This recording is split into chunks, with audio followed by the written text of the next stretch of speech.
the evangelical missionaries that I know, I think are nice people, and they really do mean well. I just think that the good news that they're bringing has a lot of poison in it as well.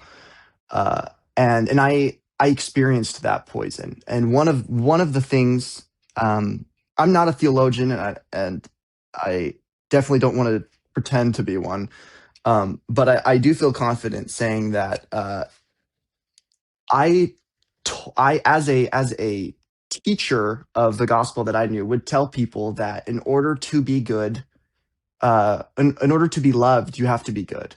And that in some sense, God is subservient to his own sense of justice in order to be good.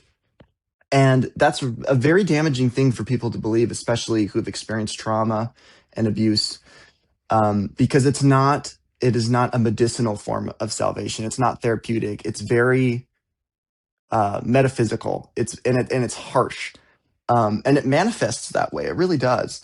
Uh, and when I was Well, it's saying you doing don't that sort deserve of God's love and salvation unless you're already good. right, But Christ then visits, he he went atoned. to Yeah, Zacchaeus' house, the guy that climbed the sycamore tree, who was a tax collector and a sinner, right?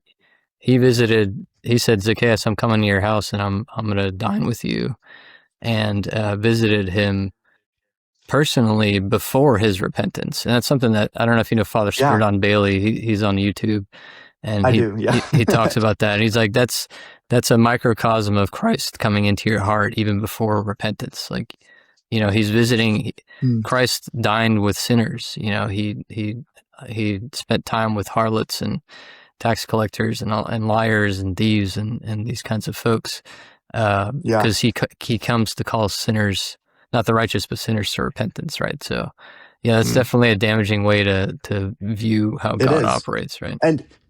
And the way that we would argue around that, because like, if I don't know, one of my friends from that was a part of Avant Ministries heard this, they'd be like, "Oh, that's not what we believe." But the theological categories imply that, especially because God has to essentially gaslight himself into loving you.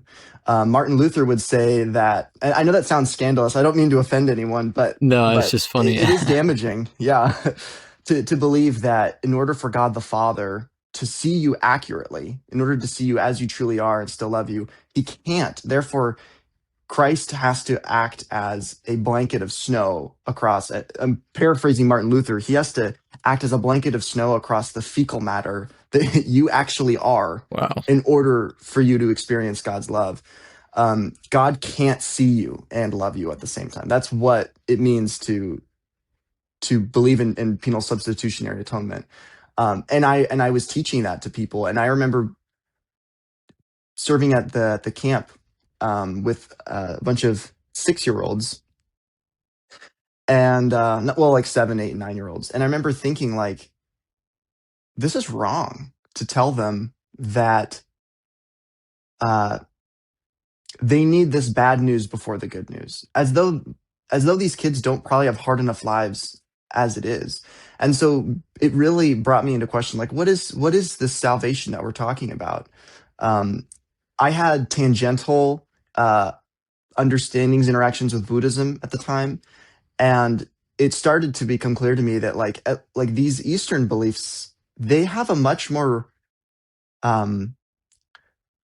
want to say, like, manifest understanding of salvation, or that somehow, like, you don't need to presuppose all of these categories and metaphysical things in order to be saved. It's like, what you need to be saved from, and it's the passions. And what I was telling kids was that you don't even know that you need to be saved. You don't know yet that you're a terrible, disgusting thing before God. But the good news is that he loved you enough to oddly send one of himself out from himself, and then punish him and kill him and cause him violence. And that somehow saves you. So we're saved by violence, is really what I was telling them. And I don't think that's the gospel.